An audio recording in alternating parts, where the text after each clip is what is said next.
Hey guys, I hope you're doing well. In today's video, I wanted to talk about basically reflecting back on the last 3.5 years that I've been painting. Kind of what are some things that I've learned, some things that, I wish maybe I could have told myself. I realized that some of them I just had to learn along the way. And it's not like you can always warn yourself about everything. And even if I'd been told some of it, I wouldn't, you learn those lessons through life. But if you are someone who's just beginning your watercolor journey, maybe some of the lessons that I've learned, at least maybe you're on the process or you're learning them right now, and having someone else reiterate them to you is helpful. If nothing else, you'll just kind of learn some of the things that I've learned along the way. So yeah, without further ado, I'll get into it. So number one is stick to your rules and learn to say no. When I first started out with watercolor, I had done a few paintings, and then I had a few people write me and say, hey, would you like to sell your paintings? Like, I really like them. And I thought they were joking at first. And I wrote them back like, haha, thanks, And then they kind of continued like, no, like actually we would be interested in buying some. And so that was a really new, weird thing for me, because you're taking, something that I was just painting for fun. And now suddenly I'm putting a price on it. And what does that price need to be? What does that look like? It required a lot of research, and then it kind of it made it it's a little more of a financial transaction, and sometimes it was friends who were writing me or people that knew me. So that's nice. They wanted to support me, and I really appreciate it. And that was I think that whole process matured me a lot, and it was a great process to get into. But along the way, I would say the biggest ways that I've made money, or one of the biggest sellers, has been commissions. And commissions were hard for me at first. I think there was a lot of pressure knowing, before you even touch the page with your brush, knowing that someone is going to buy this, it better be really good, was a big kind of mental factor that I had to get over.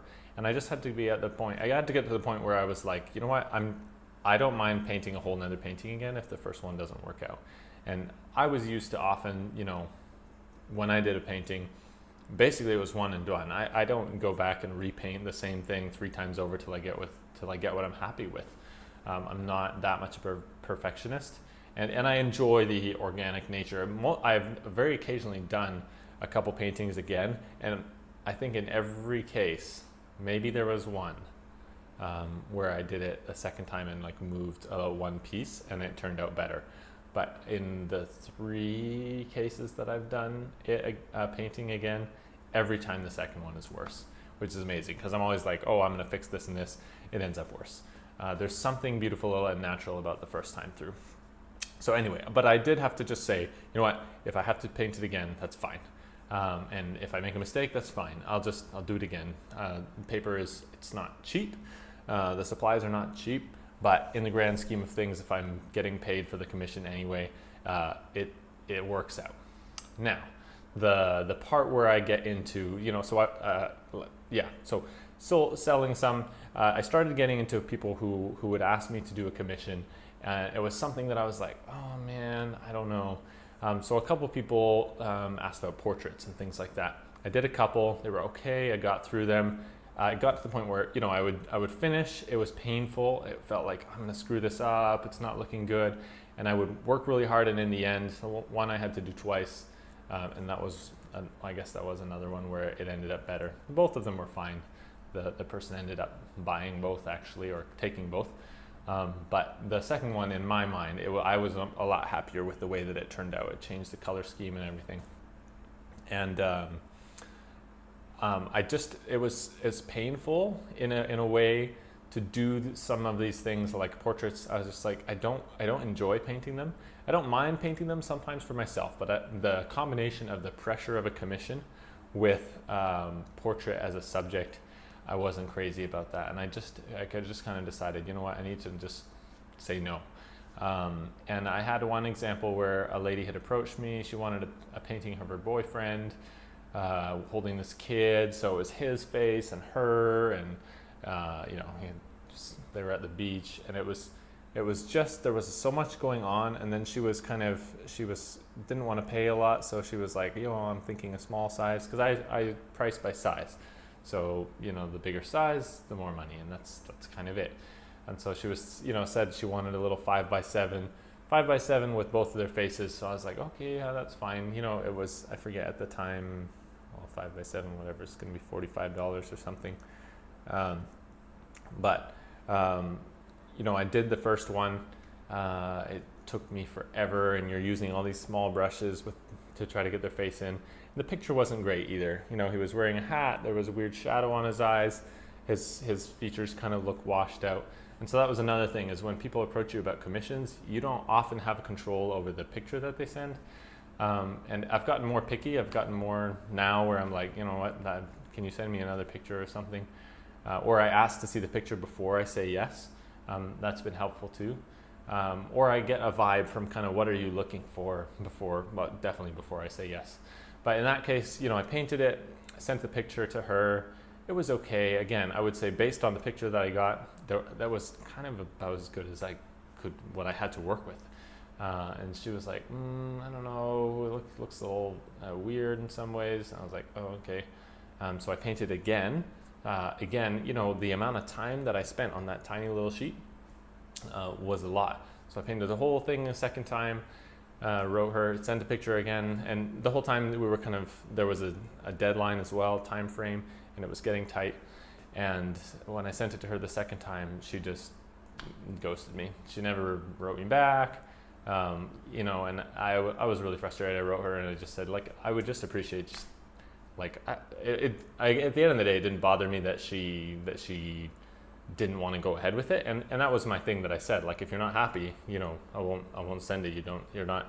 I didn't want her to pay until I had done something that she liked, but I at least wanted her to just say, hey, sorry, you know what, I've just kind of decided you're not the person to do the painting for me. I just, obviously in 2 tries, if you don't like what the person has, then I'm sorry, but I'm not the person for you. So really ticked me off that she just didn't say anything. I never heard anything, still haven't heard anything from her, and I would have just appreciated hey, sorry, thanks, but no thanks kind of thing. But to me, I still have that. I don't have it in this binder, but I still have it in Canada in a binder of mine, and I hate those paintings because they're still just, again, it was with the picture that I had, it was what it was. But I keep them as a reminder because even as or before I started, I was like, I don't know, I don't enjoy that. Sometimes I get asked to do a commission, I'm like, I'm not looking forward to this. But I can do it, I'm getting paid out of the deal. She's getting, they might be getting something that they like. At the end of the day, almost everyone that I've painted something for, they're happy with it. So, but I've, since then, it was kind of a reminder that the importance of saying no, of saying no, this picture or this scene or what you're asking me to do, I don't want it, it's not worth it. So that would be my biggest thing. Stick to your rules once you've decided, so I decided I am not doing, I think I said I'm not doing any commissions under an 8x10. I just said, for the size, for how small it is, depending on what you're asking me to do, it's just not worth the money. It's not worth the time that I may expend in a tiny little space to then by the time you ship it and everything, it's just not worth it. So I kind of have a minimum size now. I'm not going smaller than that. And I'm much better at saying no, or saying, send me the picture before I decide. Or they say, I'm looking for something like this, and I've had a couple times where I've said, what, that's not really me. I'm not really, maybe you should find someone who does that. That's not me. So I really appreciate it when people, they see what I already paint, they see the things that they like, they followed me for a while, they see the things I like to paint, they see my style, and they're like, oh, I would like this, and they pick something that falls within that. That's great. To me, that shows a lot of respect to me, that they respect me, to say this is, I think, would fit well with you, rather than just asking me something out of the blue that I've never seen me paint before, and just say, can you do this, just because I want it. So that would be my lesson number 1. Lesson number 2, this is kind of getting long, so I'm going to try to blow through the rest of these pretty fast. But lesson number 2 is to allow a lot more time for practice. Because I started, it was basically as soon as I started getting into selling paintings, I would often, every time I sat down to paint, I would paint it, and that was, as a finished product. And I felt like anytime I paint, it needs to be sellable. And so I was always aiming to have at the end of it a nice enough painting that, that I would like or sell or something. It was like, I wasn't allowing a lot of time for just practice, something that was just going to be in a journal, or what do you call those, sketchbook, that was never going to leave the sketchbook, never going to, that I could frame or anything. So allowing space and time for me to just say, I'm just going to paint in the sketchbook and it's stuck there. I'm doing this just to practice something. Trying one scene, I'm going to do a video hopefully of this, but trying a scene in some different lightings, different styles, monochrome, cool colors, warm colors, trying different things with composition, doing the same thing different ways, I think is just something that it takes a lot of patience, but in the end what you gain from it, what you learn from it is going to be really helpful. And I think it's just kind of that practice mentality versus product mentality. And I found I often got stuck in product and didn't realize I was getting practice along the way, but sometimes it's good to just choose, I'm just going to practice today, and this is not leaving the room. It's not going to go on sale. It's not going to get me anything except for the practice that it's getting me right now. Lesson number 3 is highlight your wins. So for me, a couple wins that I've had along the way, looking at paintings that I've done, is some things where I've had really nice organic shapes, soft edges. So looking back at the paintings, some of the paintings that I did, I'll put one up here, one of my favorite paintings that I've done. The shapes, the edges, that's really what I love. That's the part where I come away, I'm like, oh man, I love that. I wish that I could do that in more paintings, but it's not until I realized that is what made that painting, magical for me. A painting that I look back and go, that's cool. I really am happy with that. When I realized that that's what I like, that's what made that special, then I'm like, oh, well, then that's what I should be focusing in my next paintings. I was trying to do more of that and trying to really celebrate that, rather than, I find sometimes my goals were unrelated from, were not related to the things that I was doing really well. And so seeing oh, I love this. These are the things I'm doing well. Do more of that. Lean into those soft edges, lean into the big shapes, lean into that kind of stuff. So being able to highlight your wins and say, what is really working in this poem? This painting. I'm working on my master's right now, and so I've got writing in my head. But what's really working in this painting, and then how can I, push that further, celebrate that in my next painting. Lesson number 4, or tip number 4. This one became very real for me when our son was born, which was awesome. I would never choose to go back. But it definitely changed, especially my relationship with painting, just because it changed my relationship with free time. And painting requires a special kind of free time when I'm totally free. And so it's like evenings and naps. Right now, he's napping right next door in the room next door. That's why I'm free and able to do this. So as part of that came kind of a changing, it's kind of like as an athlete, I watch football a lot, and as in football with your foot. And, seeing some of these great players, Steven Gerrard, Luka Modric, people like that, as they've gotten older, the way that they adapt their game to kind of deal with the fact that they're slowing down, they're not as fast as they used to be.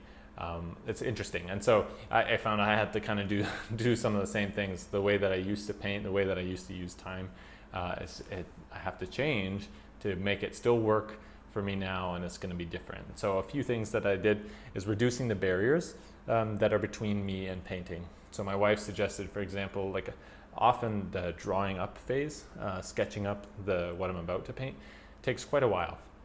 And that taping it up, sketching it all up, by the time I'm done, if I only have a nap's worth of time to do it, that alone can take 15 to 20 minutes. And by the time I'm done that, I'm kind of tired, and I'm just a lot more tired these days because everything takes more energy. And so then I'm like, oh man, I don't know if I have the motivation to jump right into the next phase. Or if I do, he wakes up halfway through, and then I'm in the middle of a painting, and then she's having to look after him, and I'm unavailable. So Michelle's suggestion was, why don't you do the SketchUp like the night before or something? So I've gotten doing that more and more often. If I know, hey, I'm going to try painting tomorrow or painting tonight, I have a little bit of time now, or even the sketching up part is pretty easy to do sometimes while he's sitting there playing and while I'm with him, So I might be at the couch in the living room or something and do a little sketch up, tape this paper up, so it's all ready to go. So once I get into the mindset where I'm going to do a painting, all I got to do is fill up my water cup, wet the stuff, and go, and it's ready to go. So that's been a big one. The other thing is not committing to big long series. So the last 2 years ago, or whatever, it was a long time when I was working on my postcard series. So a different painting from basically going through the letters of the alphabet, different countries. So a country with A, a country with B, a country with C, and all the way through. That took a long time, and it was like every time that I sat down to paint, I was like, oh man, I gotta paint one of these postcard series. And I wanted to paint something else, but I was like, well, I haven't done a postcard series painting for 3 weeks, and am I ever gonna finish this? I gotta move along. So having something that I'm not committed to, that I can just, hey, today I wanna paint whatever, I don't feel like I have to do something. Commissions are that way too, where sometimes I want to paint something else, but I'm like, I do need to get this done soon. But that's a good thing. It's a good. I manage your commissions, but they're good things. So, but not committing to a big long series, definitely a helpful one. So taking away some of those barriers that way, very helpful in managing your time out.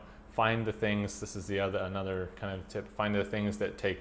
They're kind of mindless. They don't take, so again, the sketching up or details, or finding a picture. Sometimes if I'm looking through, finding a picture that I really like, that I want to use as my photo reference, that alone takes, can take time and can be a long process. And if I try to do all those things in one go, it just doesn't work. So finding those things where sometimes I'm feeling really uncreative, that's a great time. I can just like sketch up a few paintings, because that's, to me, that's not the super creative part. And then when I'm ready and I'm feeling creative and I've set aside the time, I can get right into the painting. My last tip is just to celebrate yourself and celebrate your failures. Learn to see the things that you've done wrong, to be okay with them. I've got a great example here. So this is a painting that I did in our place where we used to live last year. The bathroom window would look out, and there's just the way the foliage kind of hung outside the window. It was amazing. I love the shapes in it, and I was like, oh, I think I want to paint that. And so at some point I took my easel into the bathroom and painted these.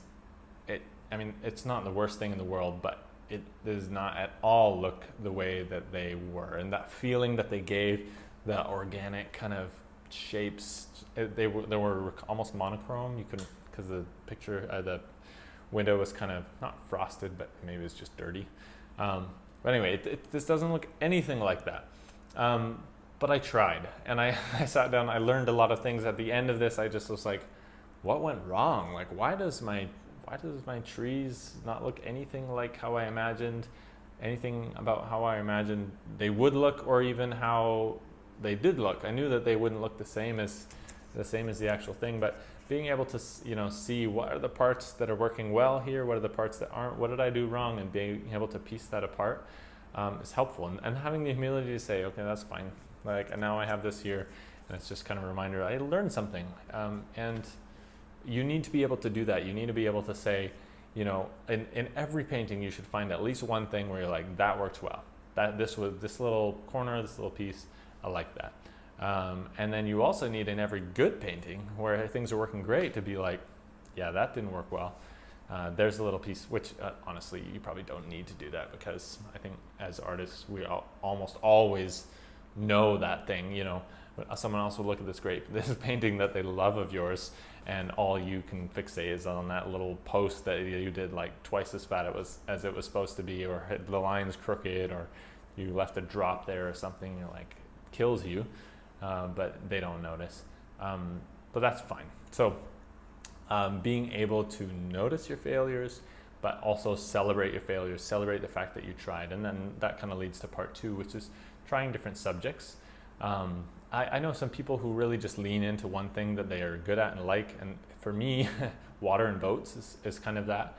And it's sometimes it's tempting for me to just paint water and boats all the time, or landscapes all the time. But I'm always amazed when I try something totally different. Animal, portraits, something, like a zoomed out scene of kind of a city. I've even, done, I don't know, some still life like fruits and stuff like that. I'm always amazed when I try something different, how well it turns out and how different it is. There's some things that I find really refreshing, like animals. I don't think of myself as, I don't like painting animals. That's not something I'm like, oh, I really want to be that animal guy, that guy who paints animals. There are some people like that. I don't want to be that guy. I don't want to be a guy. I don't want to be the animal guy or the boats guy. And when I paint animals, I love it. And this was something where I had to kind of go, well, what is it that I love about this? And for me, painting cows, I love painting cows.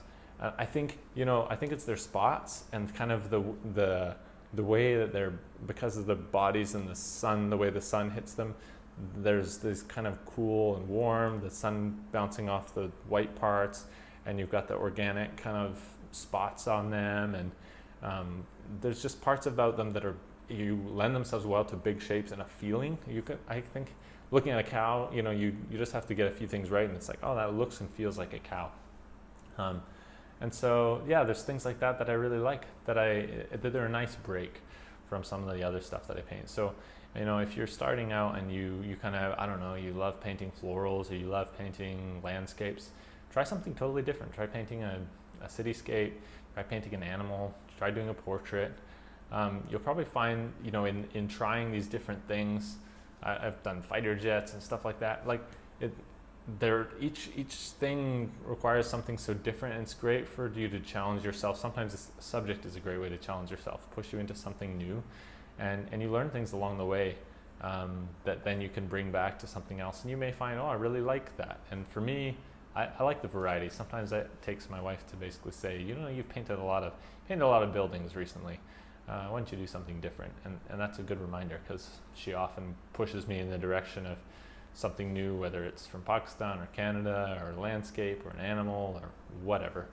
And so a lot of that variety is in some ways due to her and pushing me that way, and me going back through different collections of photo references that I have and picking something new. So that would be my last point. I hope that was helpful for you guys. I know that was kind of a fair bit of talking.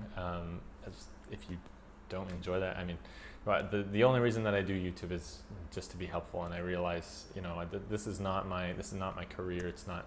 I enjoy doing it. I'm happy for this to be a thing. At the end of the day, I'm a teacher, and I have other things I enjoy doing. I like the painting, but I want to share my process. So if it's helpful for you, great. If it's not, sorry, I wasted your time. Hopefully you left early and didn't waste it all. But yeah, I hope you enjoy. Let me know in the comments, I don't know, and if you found some of the same things, if anything resonates with you, love to hear those stories. I read every comment. I truly love hearing when people get to share. Often people will write and respond to something and share their own stories and how it's been, and it's so cool. It's fun for me. I don't have a big community of artists, but as a creator, having people view and respond to those things, I feel like I get to enjoy that sense of community in sharing stories, hearing other people's stories, and I'm already sharing mine. So yeah, it's super fun. I love it. So yeah, feel free to leave a comment and tell me your story. Thanks.